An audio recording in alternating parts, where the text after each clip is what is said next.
जी खुदा के लोगों, आज हम बात करेंगे कामयाबी की तरबियत के बारे में। कामयाबी की तरबियत के लिए हमें यशुआ की किताब उसके पहले बाब की 7वीं आयत का मुताला करने की ज़रूरत है। सो आए पहले आंखों को बंद करते हैं, सो खुदा से मदद मांगते हैं ताकि आज का कलाम हमारी ज़िंदगी में, आज की बाइबल स्टडी हमारी ज़िंदगी में बड़ी काम की हो और इसके वसीला से हम अपने ईमान को मजबूत कर सके। दुआ करेंगे। खुदा बाप कादर मुतले खुदा, आज की बाइबल स्टडी गाइड में हमारा हामी और नासर हो और बड़ी समझने की कुव्वत दे ताकि हम लायक तौर पर इसको समझें और तेरे बेटे यीशु के आमद के लिए तैयार हो सके। मसीह यीशु के नाम से आमीन। सो कलाम खुदा में लिखा है, तू फकत मजबूत और नहायत दिलेर हो जा, एहतियात रख कर उस सारी शरीयत पर अमल करे जिसका हुक्म मेरे बंदा मूसा ने तुझको दिया। उससे ना दाहिने हाथ मुड़ना और ना बाएं, ताकि जहां कहीं तू जाए तुझे खूब कामयाबी की राह नसीब हो। हम यहाँ पर देखते हैं कि यीशुआ की किताब के बारे में जब देखते हैं, पहले हम ये देखते हैं कि मूसा जो है वो बनी इसराइल को मिस्र की गुलामी से लेकर आता है और वो 40 साल बियाबान के अंदर वारागर्दगी के तौर पर घूमते हैं, क्योंकि खुदा ने उन्हें कहा था कि तुम 40 साल तक बियाबान में घूमोगे। और इसके बाद वो नई नस्ल पैदा हुई और उसके बाद खुदा ने उस वादे को याद किया जो उनसे किया था कि मैं तुम्हें वादा की हुई सरजमीन पर लेकर चलूंगा। उस वक्त मूसा मर चुका था और नए लीडर का, नए रहनुमा का इंतखाब हो चुका था।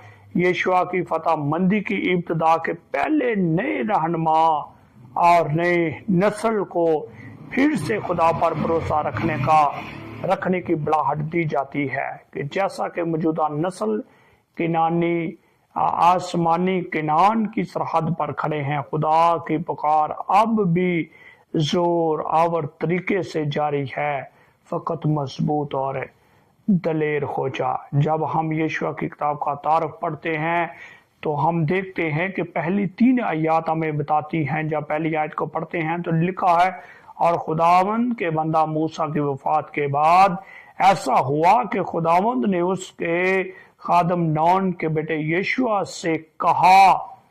अब देखें, यहाँ पर यीशुआ के पहले बाब में मूसा का जिक्र 11 बार किया गया और उसका नाम इस किताब में 12 आया। इन दोनों रहनुमाओं में बहुत सी मुमासलत हैं। देखें, दोनों रहनुमा जो हैं उनके अंदर कुछ ऐसी चीजें मौजूद हैं। पहली बात जो है वो है कि खुदा इन्हें दिखाई दिया।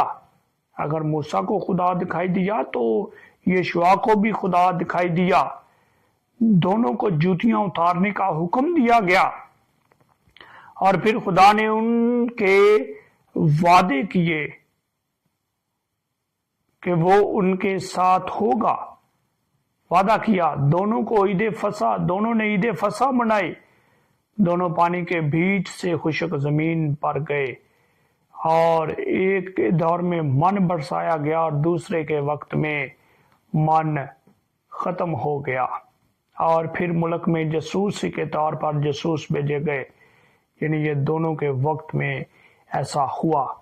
जब हम आगे मजीद बढ़ते हैं तो इस किताब का जो ढांचा है, दूसरी आयत में लिखा है, मेरा बंदा मूसा मर गया, सो अब उठ और इन सब लोगों को साथ लेकर यरदन के पार उस मुल्क में जा, मैं उनको यानी बनी इसराइल को देता हूं। यीशुआ की किताब उन वादों की तकमील बयान करती है जो खुदा ने बनी इसराइल से किए कि वो उन्हें मिस्र से निकाल लाया था, यानी उन्हें किनान का मुल्क देने के लिए।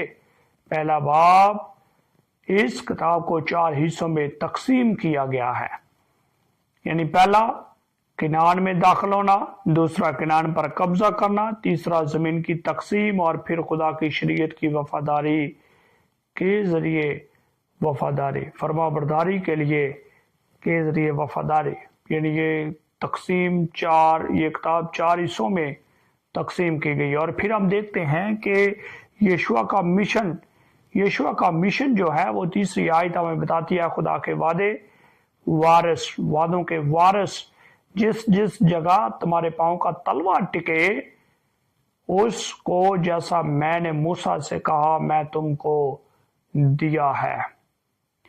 देखें, यीशुआ जो है वो खुदा के साथ है। खुदा ने उससे वादा किया कि जैसे मैं मूसा के साथ था वैसे तेरे साथ हूं।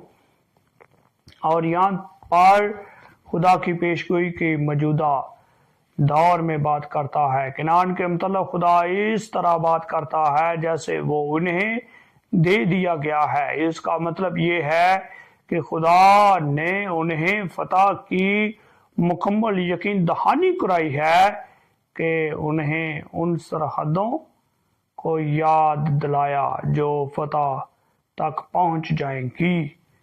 फिर दरिया यर्दन, बहरे रोम के दरमियान वाला रेगिस्तान से दरिया फरास तक की पट्टी जितनी भी थी, ये खुदा ने वादे किए। और खुदा ने यीशुआ से कहा कि तेरे सामने कोई भी खड़ा नहीं हो सकेगा। ये फतह यीशुआ की अपनी कोशिशों से नहीं बल्कि खुदा की मौजूदगी की वजह से थी। खुदा ने उसे यकीन दिलाया जैसा हमने उसे यकीन दिया, मैं तेरे साथ साथ रहूंगा। खुदा ताकत और हौसला देता है। जब हम देखते हैं खुदा ताकत और हौसला देता है तो 9वीं आयत हमें बताती है, पहले बाप की सो मजबूत हो जा और हौसला रख, खौफ न खा और बेदिल ना हो, क्योंकि खुदा तेरा खुदा जहां जहां तू जाए तेरे साथ रहेगा। जंग में यीशुआ का खुदा से हिम्मत और ताकत मांगने से पहले यीशुआ ने खुदा की शरीयत की पाबंदी करने के लिए ताकत और हिम्मत मांगी। आज भी यही हाल है। खुदा हमें कहता है कि हम उसकी शरीयत को बरकरार रखने की कोशिश करें। उसके लिए हमें बड़ी ताकत की जरूरत है। खुदा की तरफ से वादा है कि तू जहां कहीं जाएगा मैं तेरे साथ रहूंगा। उस जंग में हमारी मदद करना जिसमें हम मसरूफ हैं।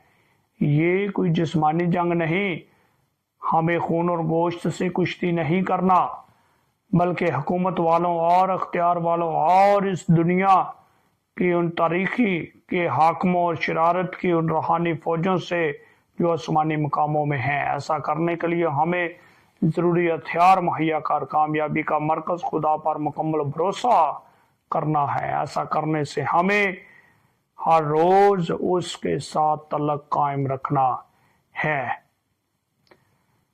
फिर हम देखते हैं कि मिशन की कामयाबी। शरीयत की किताब तेरे मुंह से ना हटे, बल्कि तुझे दिन और रात इसका ध्यान हो, ताकि जो कुछ उसमें लिखा है उस पर तो त्याग करके अमल कर सके। तब तुझे काम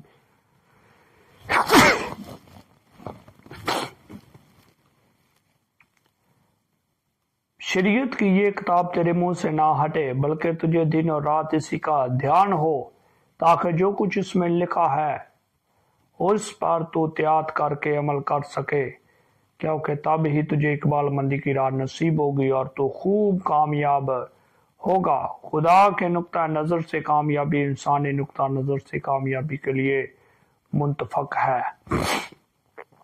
इस दुनिया में आर्जी कामयाबी इलाही और इंसानी कवानीन को तोड़कर हासिल की जाती है, लेकिन हकीकी और अब्दी कामयाबी नहीं हो सकती।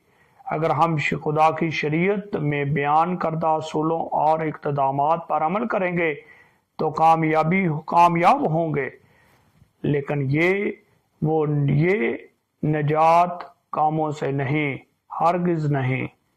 ईमान और शरीयत से दूसरों से अलग नहीं, बल्कि एक दूसरे की तकमील करते हैं। हम शरीयत की बात करते हैं तो हम तरीके की बात कर रहे हैं जिसमें हमें जिंदा रहना चाहिए, ना कि जिस तरह हम बचाए गए हैं खुदा के साथ हमारा तल्लुक उसकी मर्जी के मुताबिक उसकी फरमाबरदारी करने